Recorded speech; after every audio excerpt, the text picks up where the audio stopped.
Well, you certainly caught me with my pants down. Glad you could make it, Sam. I'm sorry. I didn't mean to alarm you, but I am what I am.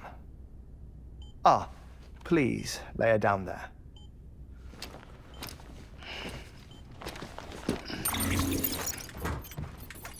Still no sign of them. You know your heart stops beating. It stops every 21 minutes.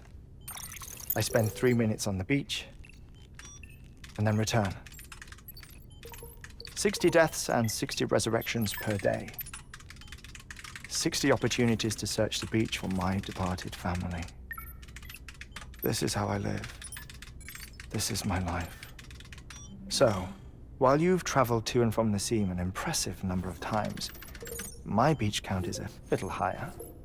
218,549.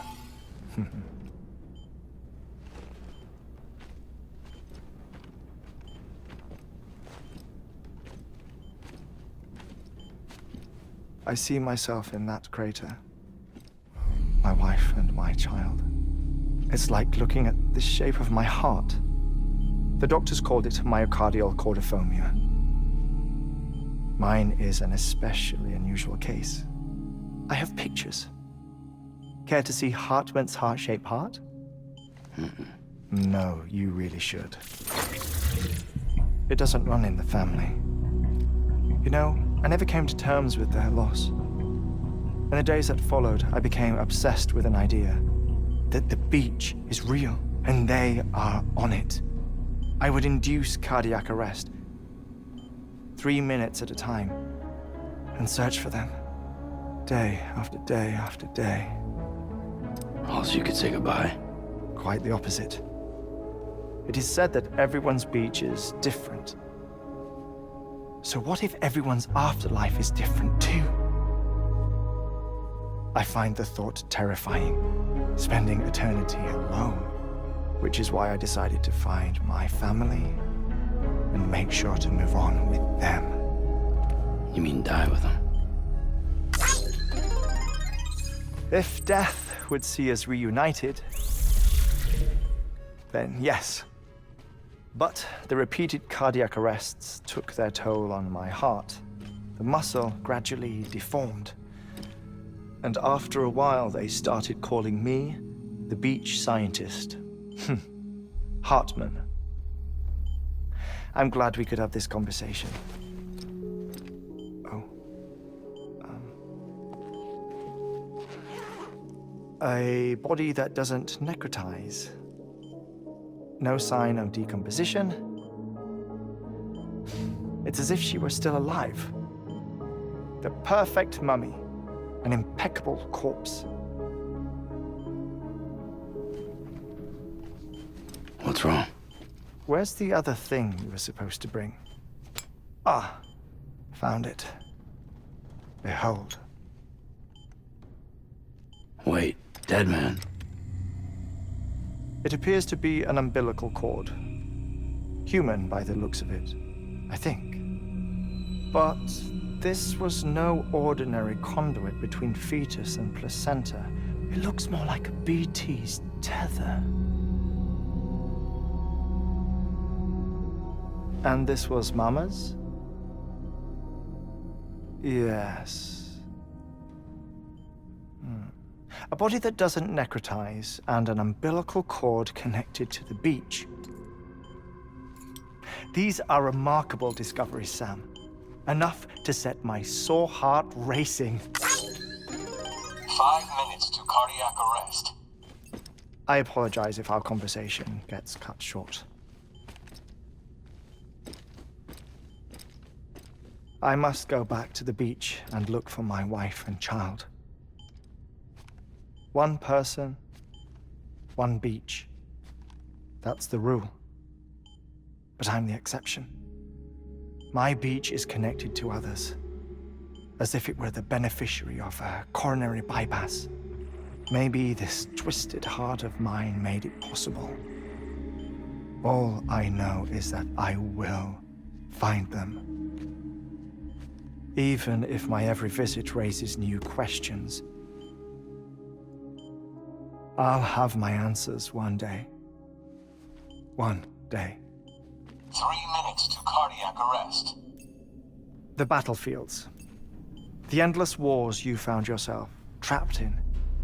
Why do World War-era soldiers wander the beach a century after they fell? Normally, the souls of the dead move on. The beach is just a corridor, a place through which they pass on the way to the other side. But if regret, resentment, a fervent desire to remain, if these feelings are powerful enough, they may give rise to an altogether different beach, a collective purgatory for an army of the damned.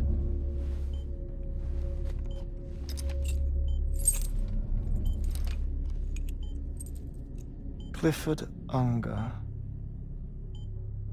His misery and hatred, combined with your BB acting as some sort of catalyst, have brought these battlefields to our world. 2 minutes to cardiac arrest. Please proceed to a safe location. It's just a theory. You think Higgs is pulling the strings? Pulling all their strings? Ensure you are in a stable position. I don't know. But evidence does suggest that Higgs brought them here.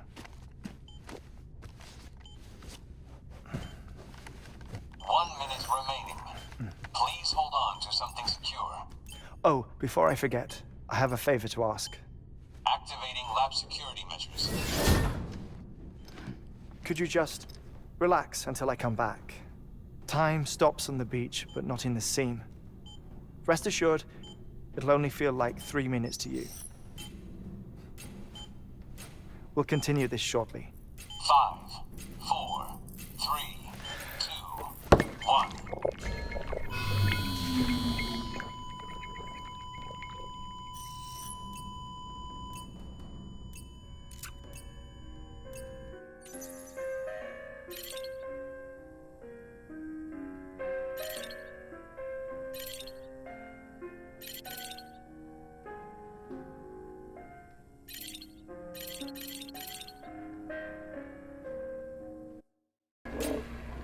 Administering shock. Stand clear.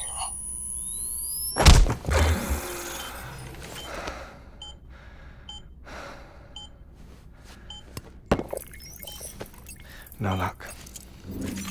Visit 218,550. Oh, sorry. Where were we? I may be used to the 21-minute cycle, but for a first-time face-to-face meeting, there's just too much to cover in one go-around. Can't be easy living like this. Yes. And no. Now that I'm acclimated to it, it isn't especially, onerous. Defecation, ablution, nutrition. Most of life's basic functions fit rather easily into a 21-minute time slot. Sleep is the tricky one. And intercourse, I suppose. Verbal or physical. Not that someone in my position has to worry much about either. Do you read, Sam? Listen to music. Watch films. You know, I keep busy.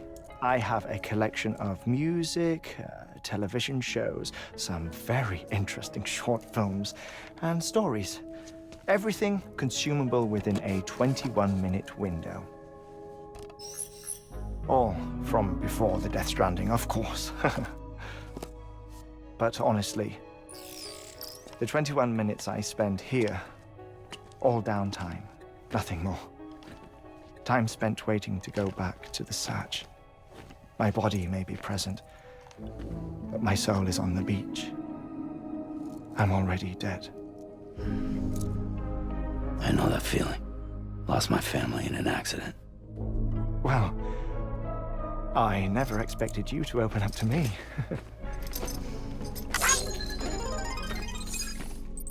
As it happens, I've read about your circumstances. I lost my family in an accident, too.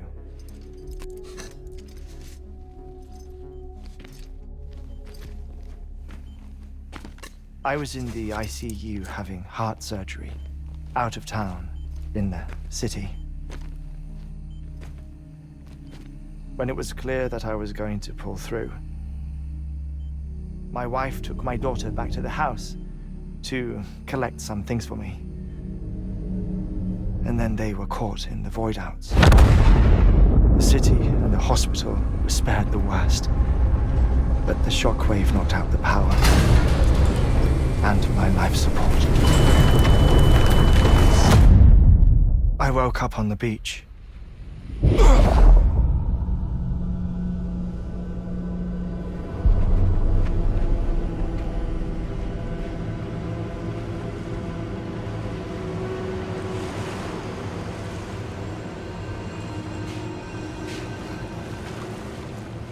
The people who died in the two void-outs were there.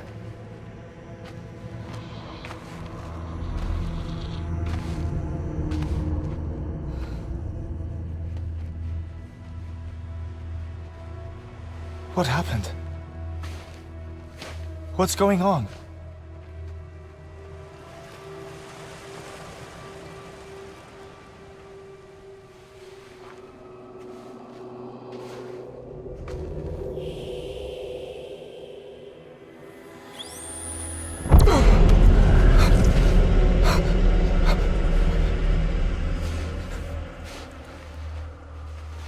I saw my wife and my daughter in the procession. Hey! It's me!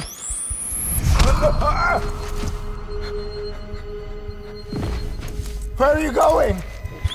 Wait!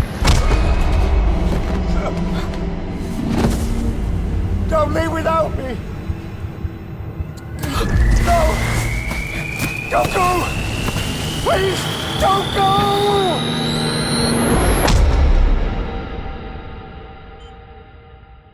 The ICU's backup generator kicked in, and I was brought back to life by the defibrillator. Exactly 21 minutes after my heart had stopped.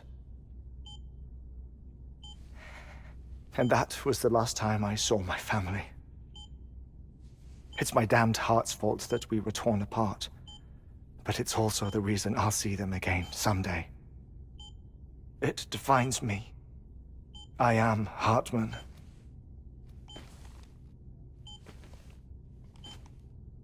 Ever since, I've walked the beaches of others.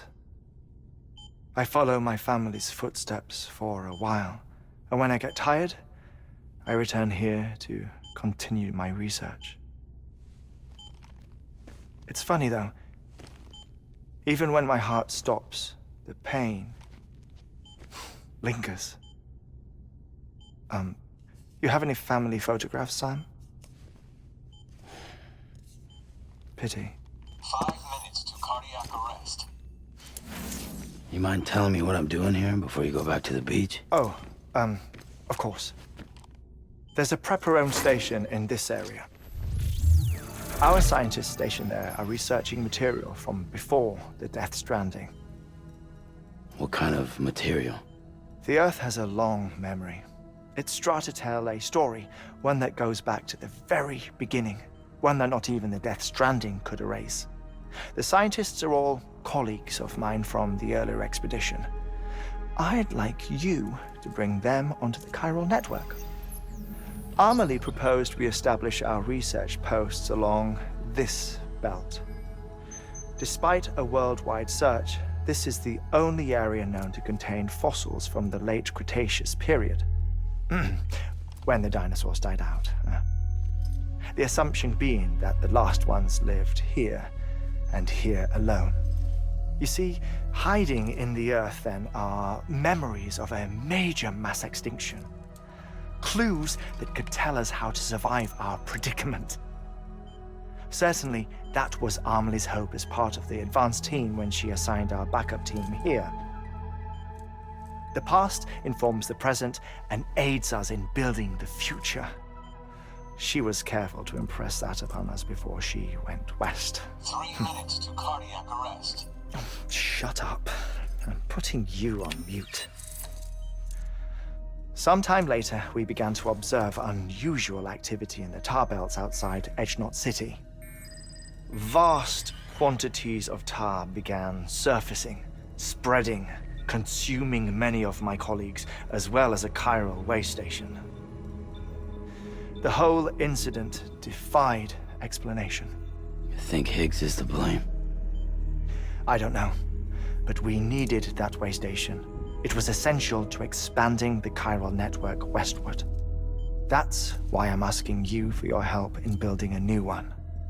It won't be much given the handful of equipment we've managed to scrape together. Nothing like the Knot cities, that's for sure. But a knot is still a knot. Sam, I want you to use the Cupid to put the scientists on the network, then go to Armory. Afterwards, we can get back to the important job of researching the deaths.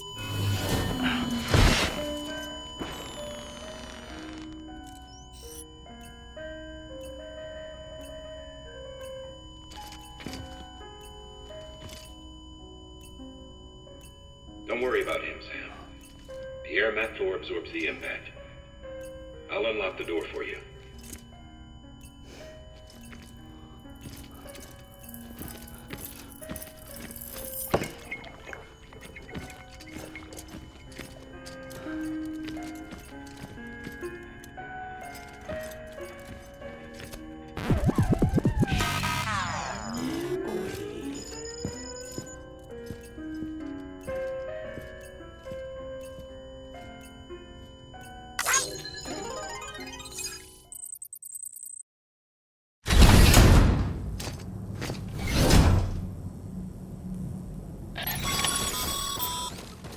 Sam, you heard it.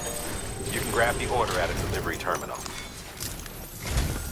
Our ultimate objective in this region is to build a replacement for a way station that was lost to the tar.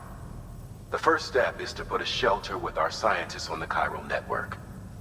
Now, we don't know the first thing about Emily's status or what Higgs is up to. Now, that's a concern for us as much as you. But we won't know more until we get to Edgenot City. And that means connecting this region first. You should start with the geologist and the paleontologist. The latter's holding something for the Evo-Devo biologist, so I recommend you save her for last. That way, you can finish a delivery and link up the final site in one go. Once all three are on the grid, come back here. Then we can get to work on the replacement for that lost way station.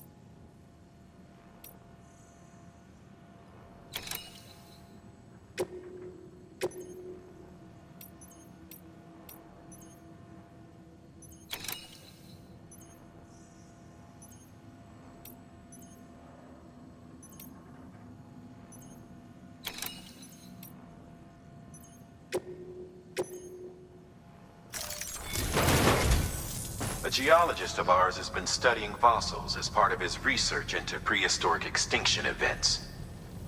He's been out there conducting excavations for a while now and has begun to suffer the effects of chiral contamination.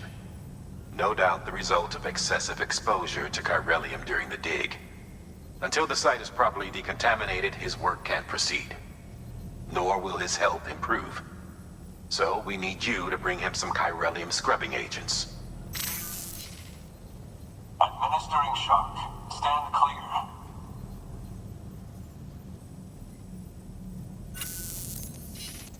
The stratum the team was investigating dates from the end of the Cretaceous period, the time of the infamous mass extinction, which brought the reign of the dinosaurs to a close, leaving small mammals to inherit the Earth.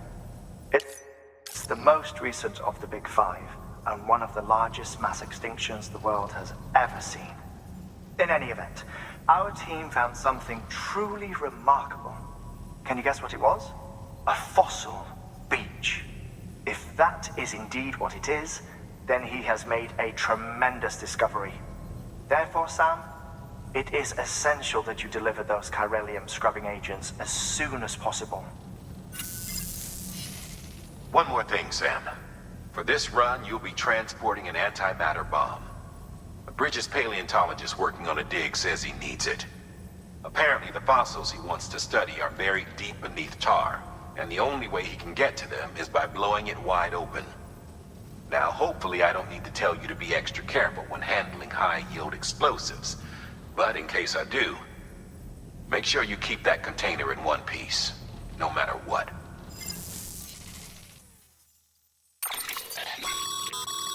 Thermal pad. Indispensable gear for cold weather operations, especially useful when traversing snow-capped mountains.